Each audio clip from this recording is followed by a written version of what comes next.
こんにちは、ミッキーです。今回は神田神保町日常の癒しカフェ6選としてご紹介します。本の街、学生の街として知られている神田神保町エリア。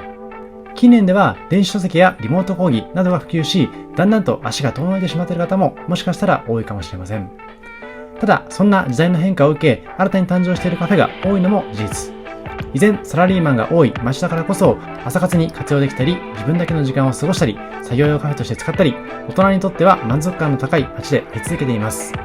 そんな時代の転換点を迎えている街だからこそ、接客面や衛生面で後悔してしまうこともあるんですけれども、視聴者の皆さんに胸を張ってお勧めできるお店を今回も厳選しましたので、ぜひ参考にしてください。このチャンネルではカフェ巡りなど日常を少し豊かにする情報をお届けします。少しでも応援してくださる方はチャンネル登録をして次の動画も見逃さないでください。ちなみに今回ご紹介するお店の Google マップ位置情報は本動画の概要欄から確認することができますので、実際にお店に訪問する際の参考としてご活用ください。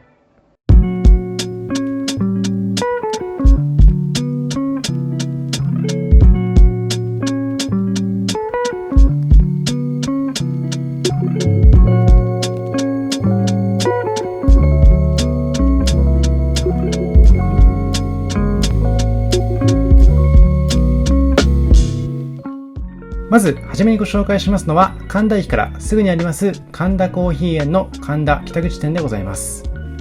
コーヒーで全ての人を幸せにをコンセプトに、地元の方々にも愛されるこだわりの自家焙煎コーヒーが魅力の喫茶店になっています。昭和33年に美人喫茶としてオープンし、昭和57年には当時はまだ珍しかった自家焙煎を始めたこちらのお店。今でも巨大な焙煎機でコーヒー豆を自家焙煎にて提供してくれています。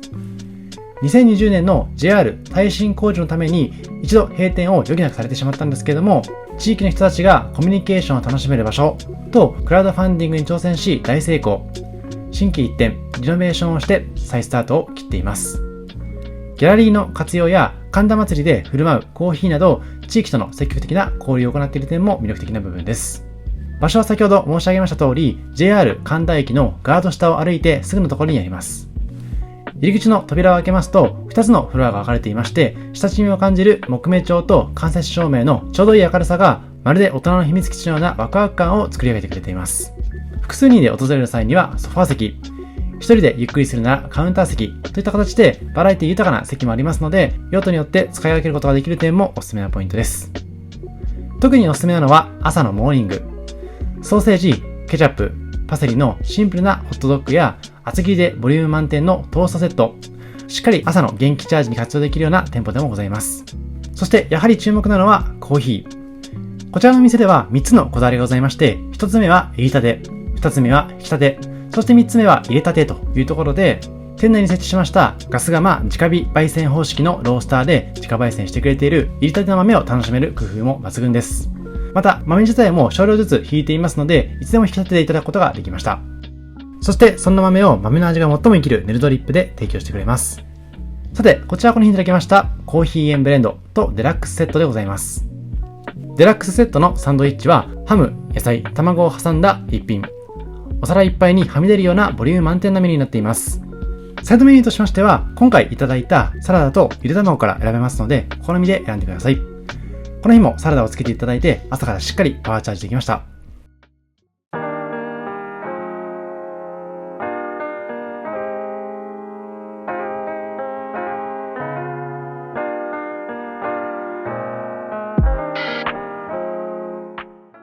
続いても歴史のあるお店をご紹介します。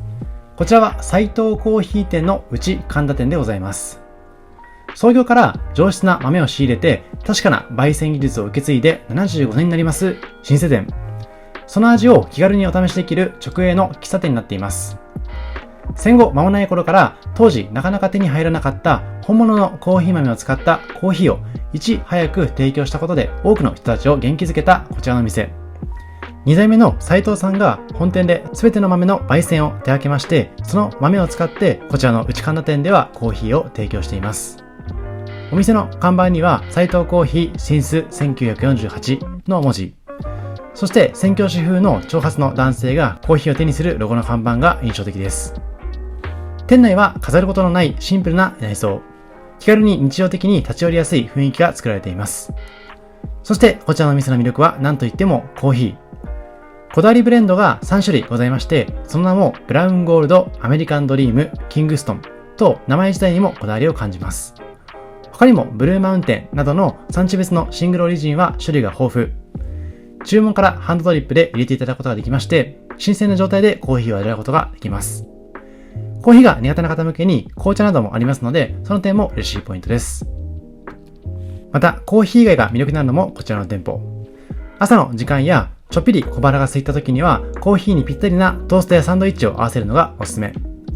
トーストはシンプルなバタートーストはもちろんのこと、シナモンやチーズがトッピングされたものもございますし、サンドイッチはハムサンド、卵サンド、ミックスサンドと定番ながらしっかりとボリュームのあるメニューとしていただくことができます。さらにおすすめのポイントは何といってもコストパフォーマンスの良い点。この日はブレンドコーヒーのブラウンゴールドとトーストのセットをオーダーしたんですけれども、物価の高騰が著しいこのご時世において、なんとワンコイン、500円にいただくことができました。決済方法は現金のみに限られているんですけども、その点だけ注意していただければ満足感高くいただくことができるかなと思います。しかもしっかりと美味しく、居心地も抜群のこの空間、とてもお勧めできるかなと思います。こちらがそんなブレンドコーヒーのブラウンゴールドとトーストになっているんですけども、トーストも半分ずつマーマレードとジャムにつけていただくことができましたので、そういった工夫をしていただける点もおすすめなポイントです。神田駅からも近いながら落ち着いて過ごせる空間なので、結構穴場なのかなと感じています。また、神田神保町エリアなど、この辺りはまだ喫煙可能な空間が多い中、こちらの店舗は2018年から禁煙になっているということでございますので、タバコを吸わない方にとっては、その点も嬉しいポイントなのかなと思っています。トースト自体もこんな感じで厚切りになっていますので、ボリュームたっぷりに朝からいただくことができました。ぜひ皆さんも神田駅に用事がある際にはちょっと朝早く起きて訪れてほしいです。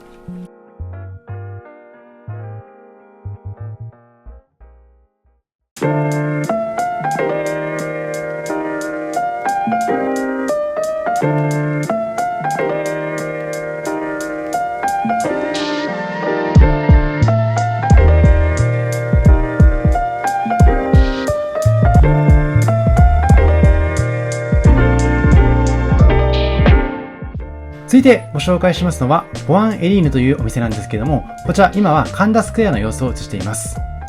神田スクエアと言いますのは2020年に誕生しました複合施設のこと。1階は和をイメージした商業フロアになっていまして、2階には音楽ライブや展示会、講演会など多用途に対応した神田スクエアホールがございます。さらに3階には神田スクエアルームという小ホールがあって、4階には貸し会議室神田スクエアカンファレンスが設けられています。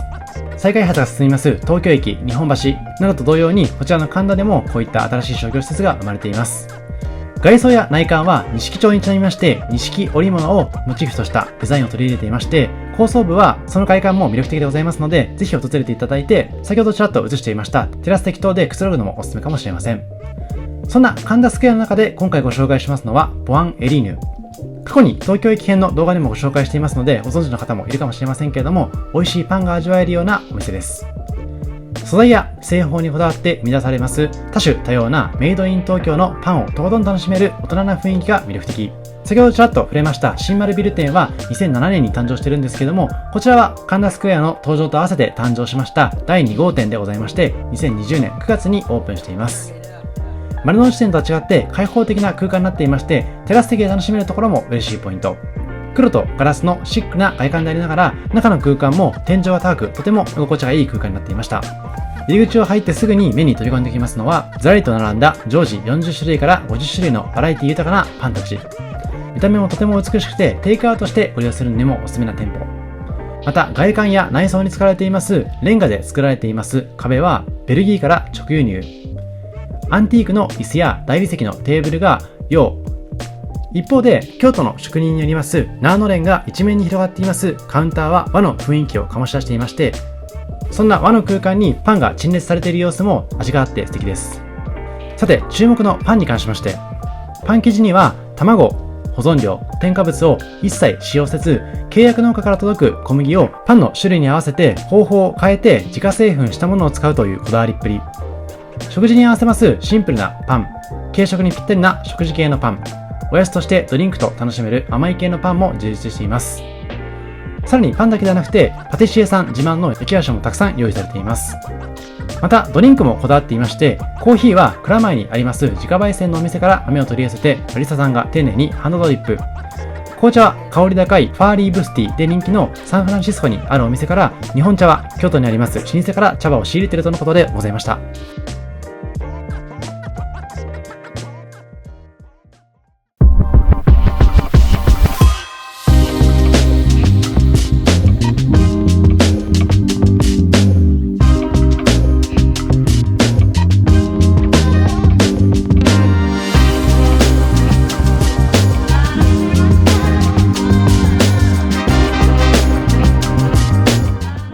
続いてご紹介しますのは、2023年6月に誕生したばかりの竹橋の近くにありますThink Coffee Japan。ニューヨークで長く愛されていますサステナビリティにとことんこだわるコーヒーショップです。店名のシンクは、一杯のコーヒーを通じて今と未来に思いを馳せてほしいという願いから来ています。こちらのお店で提供されるコーヒーに使われる豆は、フェアトレードよりもさらに直接的に農園で働く人々やコミュニティがもっと良くなるように、農園主とパートナーシップを組んで購入しているとのこと。サステナブルを大切に思う気持ちが伝わってくるのは、例えばテイクアウトカップへの工夫。カップの内面の耐水性加工に石油由来のものを使わずにトウモロコシ由来のものを使用。外面のイラスト印刷のインクは大豆由来のものでございまして、カップ自体もトウモロコシ由来でできているため、自然派素材を使った環境にも配慮した設計になっています。ご覧のように外観から内観までニューヨークにあるようなカフェの様子を再現していまして、とても開放的で入りやすい雰囲気が魅力的。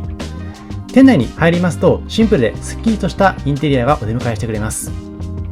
広々としてゆったりと余裕のある空間には、壁にはさりげなく SDGs のメッセージが入ったおしゃれなポップアートが飾られていたり、入り口付近にはクールなデザインの大きな焙煎機も見ることができます。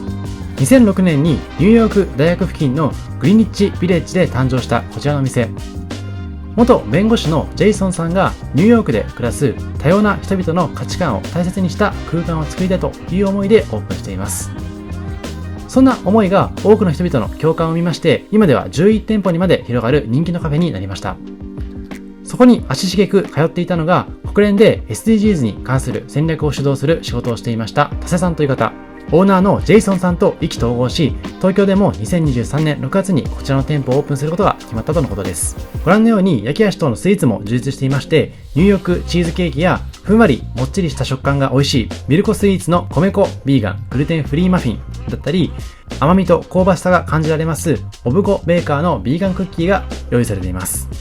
この日もクランベリービーツのベーグルにクリームチーズを添えつつカフェラテをいただくことにしました。コーヒーに関しましては、ブレンドやハンドドリップで入れてくれますシングルオリジンはもちろんのこと、ご覧のようにラテアートが素敵なカフェラテや季節のラテを楽しむこともできます。もちろんコーヒーが苦手な方向けに紅茶やジュースも用意されていますし、ナチュラルワイン等も提供いただけるとのことです。こちらのベーグルに関しましては、自由が丘のニューヨーククラブが提供するベーグル、プレーンでそのままクリームチーズを挟んで、またはサンドイッチとして楽しむこともできます。クリームチーズはご覧のようにめちゃくちゃたくさん用意してくれますので、おそらく食べきることができないかなと思います。なので少しずつベーグルにつけつつカフェラテと一緒にじっくり楽しんでほしいです。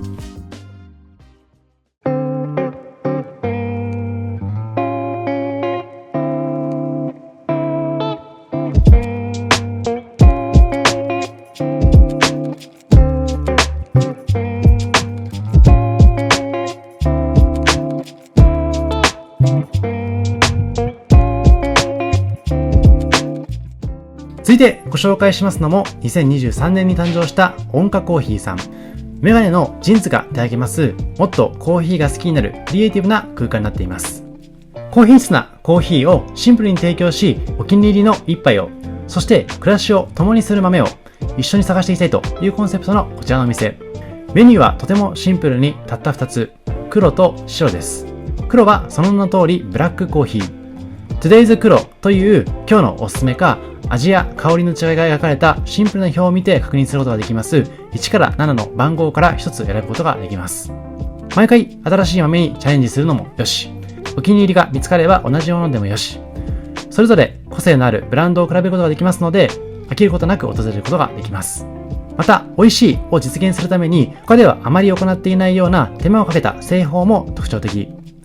一つはコーヒーを焙煎する前のハンドピック。多くのロースターさんでは焙煎後に行うハンドピックという作業を焙煎前にも一つ一つ目で確認しつつ雑味につながってしまうような欠損がある豆を取り除いているとのこと。2つ目は個別の焙煎。産地ごとの特性に合わせまして豆の能力を目いっぱい引き出してからブレンドしていくとのことです。そんなこちらのカフェはメガネのジンズが地域とのコミュニケーションの場をとの思いで創業地の前橋からスタートしまして福岡、天神、そしてこちらの神田にあります本社ビルの1階にオープンしています。掘ったて小屋をイメージしたというお店は入り口がとても開放的になっていまして店内は打ちっぱなしの壁やむき出しのダストボックスが見える天井のヴィンテージ感と大きな木のテーブルがバランスよく配置されています。カウンターの緑色とシンプルなロゴも印象的で大きな窓からたっぷり入ってくる日の光も居心地のいい空間を作り出しています。今回はシンプルに黒のコーヒーをテイクアウトでいただいたんですけどもジンズがいただけますベーカリーエブリパンの焼き菓子も楽しむことができますのでぜひコーヒーの友にも購入してみてほしいです。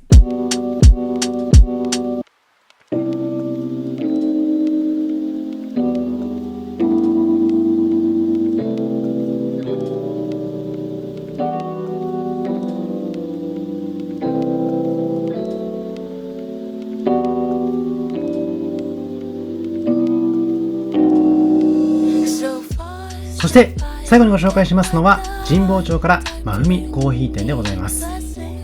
そこにコーヒーがあれば人が集い、人が集えばたわいもない会話から豊かな時間が生まれる一人でも楽しいサロンのような喫茶店になっています。冒頭でご紹介しました通り多くの喫茶店や書店が立ち並び文化の香りが漂う神田。そんな神田の裏路地にひっそりとありますのがこちらの真海コーヒー店です。1階はカウンター。お一人様であったとしても、そこに座れば、隣り合わせになった方との自然な会話が生まれる可能性もあります、まるでお酒のないバーのような様子。そして2階に登りますと、静かにゆったりと過ごしたい人にぴったりの場所が広がっています。壁面に並びます約4000冊の本は、すべて店主さんであります大山さんの蔵書。まるでブックカフェのような雰囲気で、学術書から小説、漫画、サブカル系の本まで幅広いジャンルの本が並んでいましてコーヒーを楽しみながら全て気軽に手に取ることができます。